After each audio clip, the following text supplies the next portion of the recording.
Sakra, jak ta Troja může být na tak hnusném, pustém místě? Tady se to fakt nedá. Ahoj Trojo, vezu ti dar od samotných bohů, doufám, že se ti bude líbit. Nejsou v tom koni náhodou vojáci? Ne, to se ti jenom zdá, tak to vůbec není.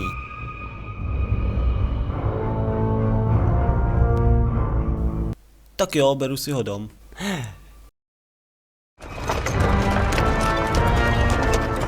Koukejte, co nám dali Řekové.